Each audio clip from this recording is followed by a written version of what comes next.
ontem, né? Ei, tricolor, eu sou muito pé quente. Tava lá no Morumbi, 2-1 pro São Paulo. O negócio é o seguinte, ó. Tá bem tranquilo aqui, ó.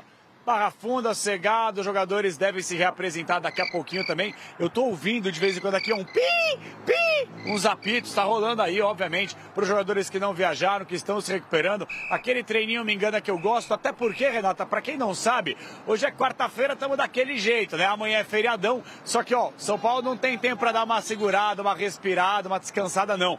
Porque sexta-feira no Morumbi, que horário, hein? 9h30 da noite, misericórdia, sexta-feira, Morumbi, tem São Paulo e Fortaleza, jogo pelo Campeonato Brasileiro. Agora, muita gente pode olhar o copo meio cheio e muita gente pode olhar o copo meio vazio. Em que sentido? Ah, São Paulo fez 2-1, poderia ter vencido por mais. Ou, o São Paulo fez o que dava para fazer porque ainda preservou alguns jogadores. Vamos entender um pouquinho mais sobre o que o São Paulo tem a dizer através de Luiz Zubeldia, o técnico Zubeldia que não perde há 10 partidas. Vamos acompanhar o que ele falou sobre o jogo de ontem. Fala aí, Zuba! Acho que el ensamble entre jugadores de experiencia y jugadores jóvenes está teniendo como resultado trabajo en equipo. Por supuesto que hay cosas que se pueden hacer mejor, hay cosas que se pueden seguir creciendo, que hay que crecer, pero todo a su debido tiempo. No soy el que maneja la situación, pero todo lo positivo que acontezca con Marcos, él es el responsable. Él es el presente de Marcos es 100% responsable él. En ningún momento bajó los brazos, en ningún momento él se pensaba que estaba por encima de otros jugadores. Él siempre fue buen compañero, siempre supo respetar a los que jugaban de titular. Y solito él, demostró que puede aportarle al equipo. Así que lo positivo que acontezca sobre él es responsabilidad absoluta de Marco Antonio. Pero por lo general son todos resultados cerrados. Creo que Inter también ganó 1-0, Fluminense ganó 1-0, empató Fortaleza, creo que me comentaron que empató Fortaleza. Es un poco el Copa Brasil es así. A veces el 3-1 puede engañar un poco porque dice, ¿qué hago? ¿Troco o no troco? ¿Quién juega de visitante? Ahora sabemos que es un resultado fallado y tenemos que poner lo mejor posible. Si perjudican la planificación, no estoy pensando en más allá.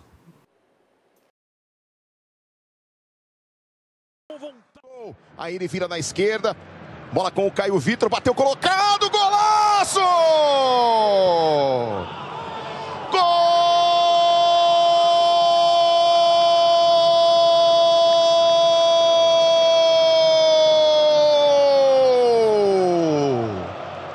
Vai, Timbu! Caio Vitor abre o placar pro Náutico aqui no Morumbi. Recebeu na meia esquerda, limpou na entrada da área e mandou na gaveta. Mandou para a grande área, Luciano dominou, tentou girar, clareou, olha o empate! Gol!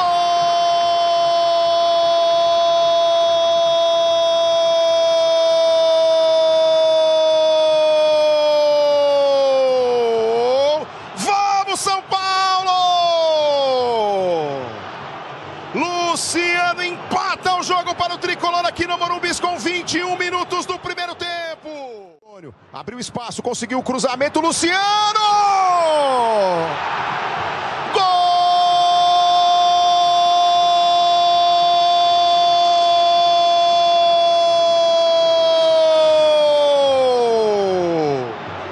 Vamos, São Paulo!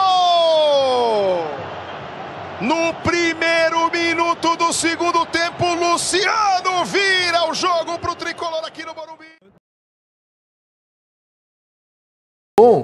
O São Paulo, por exemplo, quer começar com a escalação do São Paulo, antes dos melhores momentos da vitória?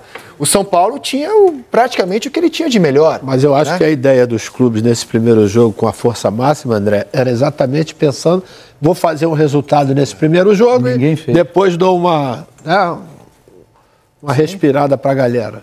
E não foi o que aconteceu. Sim. Com esse time, que é o time titular do São Paulo, gente. Né? Com o que o São Paulo tem hoje à disposição, o São Paulo foi a campo e vou te falar, cara, sofreu contra o Náutico, hein? O Náutico abriu com o Caio, o gol do Caio é muito bonito.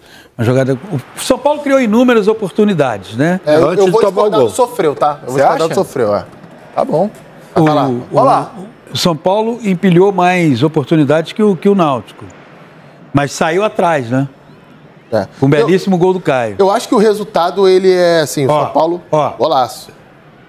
Pra mim, o que marca esse jogo e o que diferencia esse jogo, principalmente, não do jogo do Atlético, porque o Maringá é um time bem agressivo, mas foi que o Náutico não ficou esperando o São Paulo. Não foi um time que ficou... Ele jogou. Competiu. Foi jogar, tentou subir marcação e talvez por isso tenha dado os espaços que o São Paulo... Que golaço do Luciano, hein? Depois eu rodo de novo, mas que golaço do Luciano. Golaço. Depois eu rodo de novo. Boa jogada do Lucas Ferreira de novo, que foi bem mais uma vez ontem, o ponta pela direita. São Paulo está incorporando o elenco com esses garotos se desenvolvendo, né? Ontem o Matheus Alves não fez um grande jogo, mas é outro jogador que está nesse sentido. Mas por que eu vou discordar de você do sofreu? Para mim, o São Paulo ele tem alguns problemas defensivos no início do jogo, até pela postura agressiva do Náutico. Mas depois que o São Paulo empata o jogo, é basicamente uma série de ataques perigosos que o São Paulo encaixa. E acho que se o São Paulo tivesse um pouquinho mais de qualidade na finalização ontem, escolhas melhores, né? Alguns jogadores não estavam uma grande partida. O André Silva, por exemplo, teve 2 vezes ali para fazer o gol, não conseguiu concluir. Chega atrasado, uma bola na boca do gol. Esse lance do Matheus Alves, poderia ter feito uma escolha melhor, talvez ajeitar o corpo, bater de perna direita. Que ontem não jogou tão bem, né? Não jogou tão bem. Jogou pelo lado esquerdo ontem, né? Não jogou centralizado, porque o Luciano jogou centralizado. Mas eu acho que foi um jogo em que o São Paulo poderia ter encaminhado um resultado bem mais tranquilo do que esse 2-1 pode parecer. No segundo tempo, por exemplo, o Náutico não teve nenhuma jogada de perigo contra o São Paulo. E o São Paulo empilhou uma série de ataques que poderia ter terminado em gol. Eu acho que se o Náutico realmente... O Náutico não criou um volume de chances, você fala assim, o Náutico deveria ter empatado o jogo. Digo, sofrer talvez não seja a melhor palavra, você tem razão. Quer dizer, o São Paulo não sobrou no jogo. Eu queria rodar de novo só o gol do Luciano, que eu achei um golaço, cara. Queria análise técnica do maestro. O passe belo gol, né? O passe do Lucas, né? Que ele consegue achar o Luciano no meio da zaga, que ele faz um movimento, tá vendo?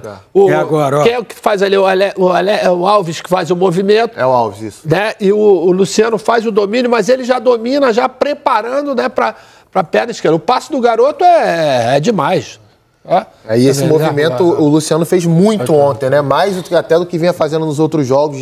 Sempre que o São Paulo se aproximava ali da intermediária ofensiva, ele e o André Silva, até pelo espaço que tinha ali nas costas da dupla de zaga do Náutico, que aliás não fez um bom jogo ontem, os dois forçavam bastante essa penetração na área, essa infiltração, para receber a bola. Essa aí foi apenas uma das jogadas que o São Paulo fez no primeiro tempo assim. Teve gol perdido no início do jogo pelo próprio Luciano. O André Silva poderia ter feito gol também no primeiro tempo. Uma bola que ele roubou da defesa do Náutico. Acho que, até em cima de uma coisa que a gente falou semana passada aqui, Rizek, o São Paulo ele tá saindo maior desse período. O São Paulo tá com vários desfalques, né? A gente olha pro time original do São Paulo, tá sem Arboleda, que é o melhor zagueiro do elenco, tá sem Pablo Maia, né, que tá voltando agora, tá sem Lucas, tá sem Oscar. Ontem tava sem Ferreirinha, que vem sendo o melhor jogador. E se você olha o elenco antes desse período, você olhava o elenco de uma determinada forma. Depois desse período, a gente vai ver Lucas Ferreira pedindo passagem pela direita, Matheus Alves pedindo passagem no time. Jogadores que não eram sequer cogitados. Na minha opinião, Marcos Antônio muito bem. Outro jogador também. Muito bem.